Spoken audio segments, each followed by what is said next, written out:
Welcome back for lesson 4.2. Today we're going to learn about the addition rule for probability. And the first thing we have to do to introduce that, we have to talk about mutually exclusive events. So mutually exclusive events, A and B are considered mutually exclusive events if they cannot occur at the same time. This means that A and B do not share any outcomes, and P, the probability of A and B occurring has to be 0. That means there's no overlap in the two events. Remember when we drew the Venn diagrams and there were some that had an overlap? That's because they were not mutually exclusive. They could both happen. But mutually exclusive events cannot happen in the same at the same time. So let's look at some examples. Determine whether these events are mutually exclusive. Roll 2 dice. When you roll the 2 dice, you get a sum of 7 or get doubles. These are mutually exclusive because you cannot get a sum of 7 and get doubles at the same time. Yes, mutually exclusive.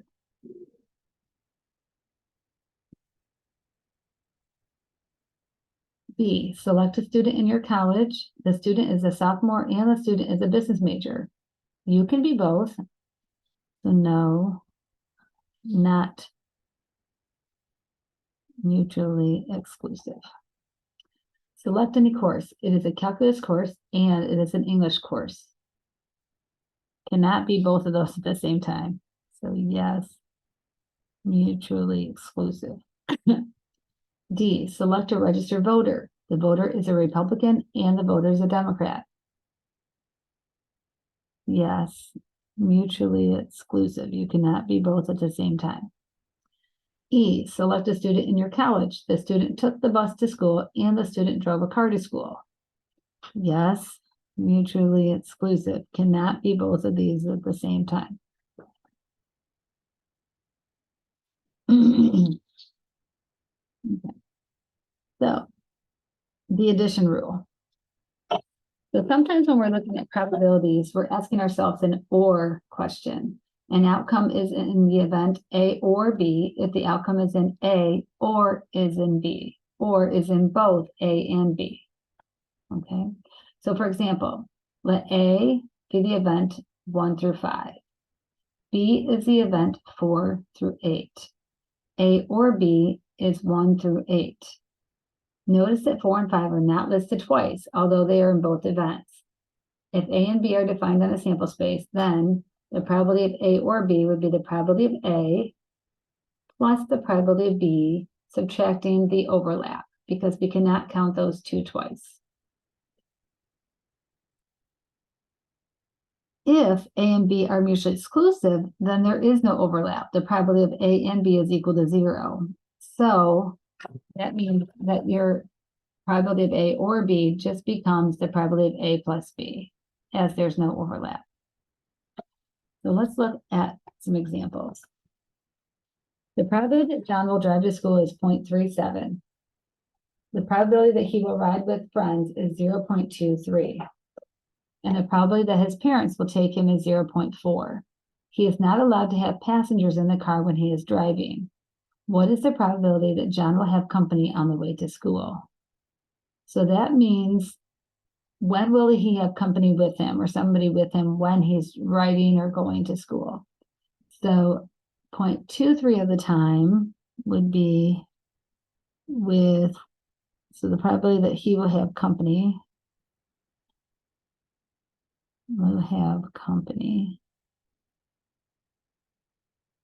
is equal to the probability ride with friends. When he's with friends, he has company with him, plus the probability when his parents take him.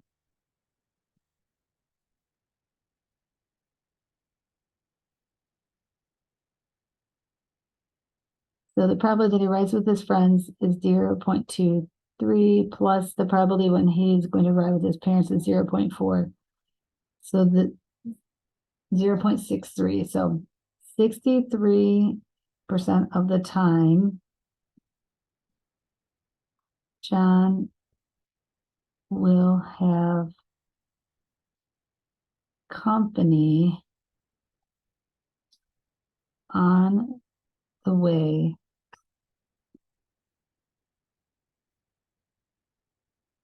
to school.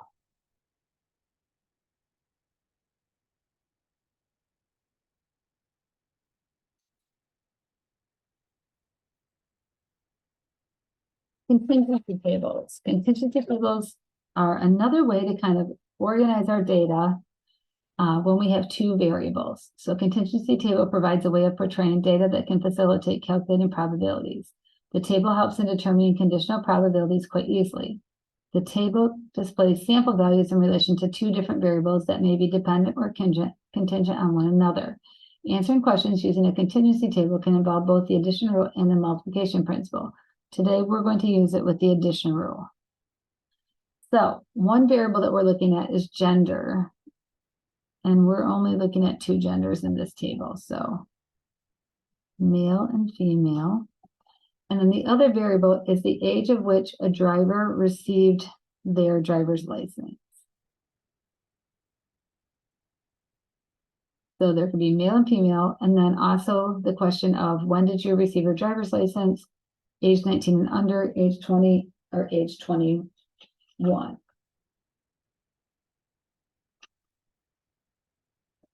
And there you have the numbers, the values of those. So we are going to need to know the totals as well. So the totals for all of the males, there's 8,050. The total females is 7,697. So the total number of people that completed the survey was 15,747. If you add these two together, then our row totals would be the total number of people that were they received their license at age 19 and under would be these two values added together, which is 9,263.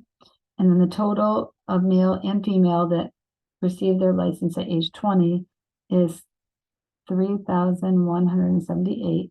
And then the total that received their license at age 21 is 3,306. And again, if you add the row totals, they will also add to 15,747. So these two add to that, and these three add to that. Okay. So using the table above regarding gender and age a driver was licensed in the United States, answer the following questions. Choose a driver at random. Find the probability that the driver is male and 19 years or under. So that means they're both male and 19 years or under. So if I look at the row that's male, and if they're 19 years or younger, it's only satisfied in this one particular cell right here. So 4,746 of them. 4,746 out of the entire 15,747. If you put that into Desmos, you will get 0.301, which can also be displayed as 30.1%. Usually I have 4 decimal places here.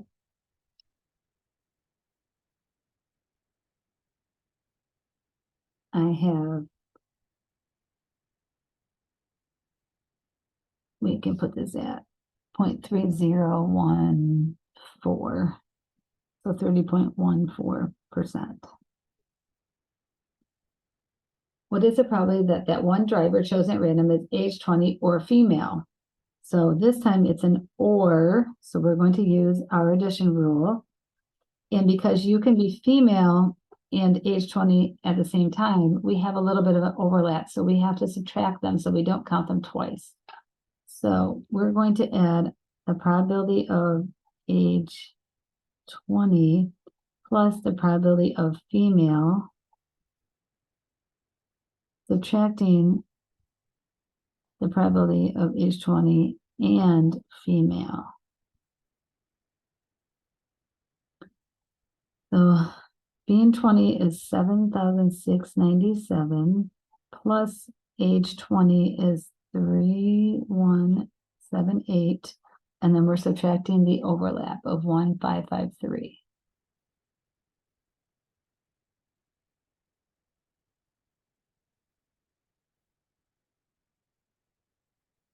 That leaves us with 9,322 divided by the 15,747, and that gets us to 0.5919, but if we round that properly, it's 0.5920, or 59.20%.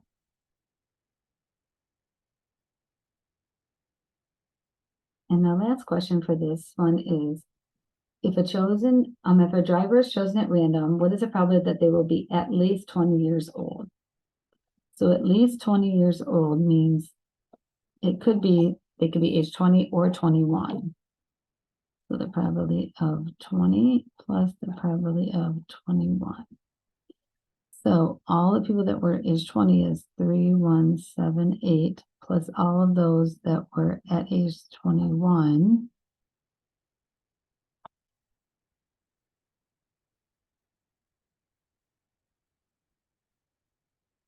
is equal to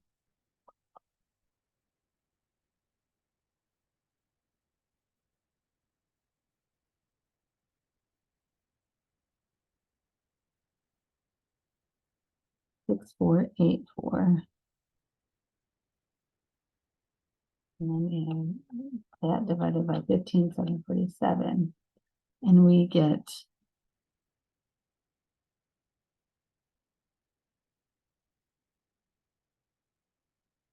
0.4118, which is approximately 41.18%.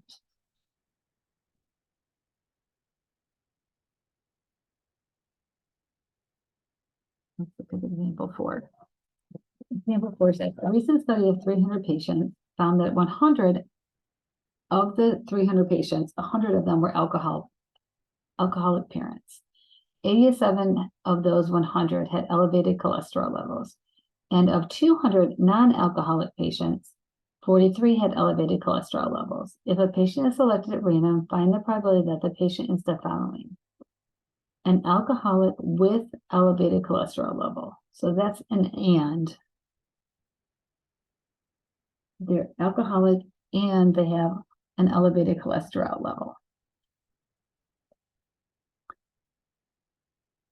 So that would be the 87 that were alcohol patients that had elevated cholesterol levels. So that would be 87 out of the original 300. And that reduces to 29 out of 100, or 29%. If you pick a patient at random, what is the probability that they will be non-alcoholic? So non-alcoholic is the 200 non-alcoholic out of the 300, which reduces to 2/3 and is about 0.6667. So approximately 66.67%. If you pick a patient at random, what is the probability that a non-alcoholic, it will be a non-alcoholic patient with non-elevated cholesterol level? So of the non-alcoholic patients, there were 43 that had cholesterol levels. So we are actually taking a complement here. So that means 200 of the alcoholics minus the 43 that had elevated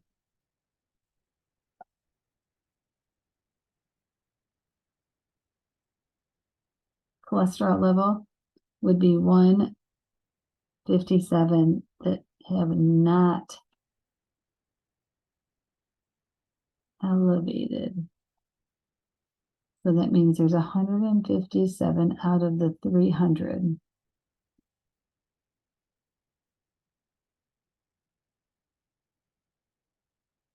patients.